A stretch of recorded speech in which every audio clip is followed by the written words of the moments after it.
ครับลินเซอร์是谁เพื่อนบ้านก็คือคนที่อยู่รอบๆข้างเรานะครับอยู่ข้างบ้านเรานะครับนี่คือเพื่อนบ้านใช่ไหมครับในหมู่บ้านเรามีเพื่อนบ้านไหมครับมีคนอยู่ใกล้บ้านเราพวกเพื่อนบ้านคนอยู่ไกลบ้านทุกคนแล้วล้วนแล้วแต่ทำไมครับเป็นเพื่อนบ้านนะครับในประเทศไทยเรามีเพื่อนบ้านไหมครับเพื่อนบ้านเรามีกี่ประเทศครับถ้าในอาเซียนเนี่ยก็มีอยู่10ประเทศใช่ไหมครับก็คือเพื่อนบ้านใช่ไหมก็ต้องเพื่อนบ้านเนี่ยหมายถึงว่าทำไมครับเมื่อมีความทุกข์ยากลำบากเนี่ยเราต้องทำไมครับใช่ไหมครับฉะนั้นในอาเซียนเนี่ยมี10ประเทศเนี่ยประเทศไทยก็ต้องทำการค้ากับ10ประเทศใช่ไหมครับอาเซียนใช่ไหมเราก็มีข้าวมีผลไม้มีพืชผักสวนแล้วก็ขนส่งแล้วก็ส่งออกไปค้าขายกับประเทศเพื่อนบ้านเราใช่ไหมครับประเทศเพื่อนบ้านก็เช่นกันเขามีอะไรที่เขามีสิ่งที่เราไม่มีเราก็ทำไมครับเอาเข้ามาให้ประเทศไทยใช่ไหมครับมาค้าขายเพื่อให้คนไทยไปครับได้กินได้ใช้ไงครับนี่คือเพื่อนบ้านอันนี้คือเพื่อนบ้านแต่เพื่อนบ้านสิ่งสำคัญที่สุดเพื่อนบ้านของเราที่อยู่ใกล้บ้านเราเนี่ยนะเราต้องทำไมครับต้องทำใจความทุกข์สุขเมื่อเขาลำบากเราก็ทำไมครับเข้าไปช่วยเหลือเข้าไปแบ่งเบาภาระของเขานะครับทำใจความทุกข์สุขของเขานะเพื่อนๆที่อยู่รอบข้างเราก็เป็นเพื่อนบ้านเราเข้าใจไหมครับฉะนั้นเนี่ยเพื่อนบ้านที่ดีทำไมครับต้องช่วยเหลือซึ่งกันและกันโอเคเพื่อนบ้านอธิบายต่อที่นี่บอกว่าไงครับที่นี่บอกว่าลินเซอร์是我好朋友ลินเซอร์เพื่อนบ้านเป็นอะไรครับเพื่อนที่ดีของลินเซอร์ก็คือชื่อแปลว่าเป็นหรือใช่เป็นหรือใช่นะฉัน好朋友เพื่อนที่ดี好朋友เพื่อนที่ดีนะฉะนั้นลินเซอร์เป็นนะครับเป็นเพื่อนที่ดีของฉันลินเซอร์是我好朋友ลินเซอร์ก็คือเพื่อนบ้านเป็นเพื่อนที่ดีของฉันเห็นไหมครับเรามีเพื่อนที่ดีไหมครับมีเพื่อนบ้านที่ดีไหมครับมีเรามีเพื่อนบ้านที่ดีทำไมครับเราต้องรักษาความอะไรครับความเป็นเพื่อนที่ดีเอาไว้เข้าใจไหมครับอยู่คู่นั้นมีอะไรครับคู่นั้นแปลว่าคู่นั้นก็คือลำบากหรือความทุกข์ยากความลำบากเนี่ยอันนี้คือความทุกข์ยากความลำบากนี่คือคู่นั้นผู้ชายแปลว่าอะไรครับสามัคคีผู้ชายก็คือสามัคคีกลมเกลียวนะครับสามัคคีปันสุดแล้วนะครับช่วยเหลือ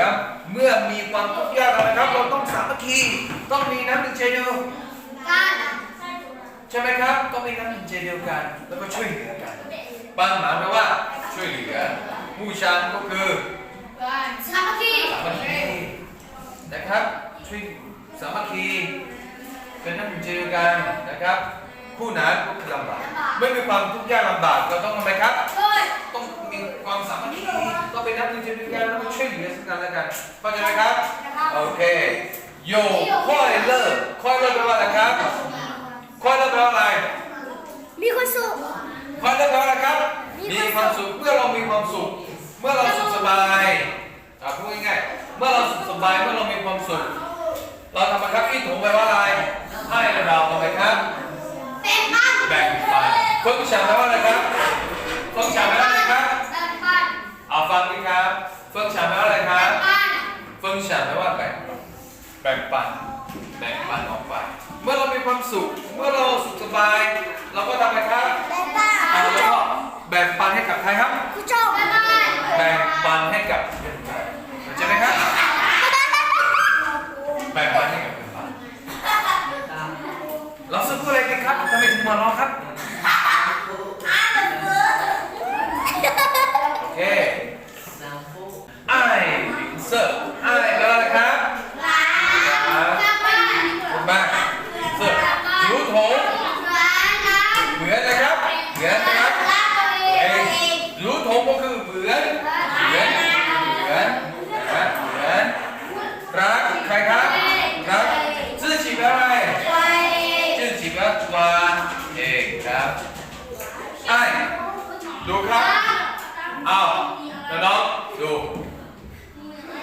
เราเป็นที่เกียรไหมครับเราเป็นลูกของพระเจ้าไหมครับลูกของพระเจ้านะครับสิ่งสำคัญที่สุดนะครับสิ่งสำคัญที่สุดเหนือสิ่งอื่นใดเราต้องมีคำนี้ครับคำว่าอะไรครับคำว่าอะไรครับต้องมีคำว่าไอ้ตัวนี้สำคัญมากไอ้ตัวนี้ภาษาไทยแปลว่าเข้าใจไหมครับโลกนี้น่าอยู่ก็เพราะว่ามีรักอยู่มีไอ้โลกนี้ถึงน่าอยู่ถ้าสมมติโลกนี้ไม่มีความรักเลยอยากถามว่าน่าอยู่ไหมครับน้องไม่ได้因为神有这个爱他就来到哪里猜主耶稣来到哪里来到这个世界我们是人最重要就是什么字什么字什么字爱我们人最重要就是这个字要有爱没有爱就没有意义没有意思知道吗知道了好我们知道了爱是很重要那今天我们就要学这个爱要学这个爱学爱邻舍爱给人爱人家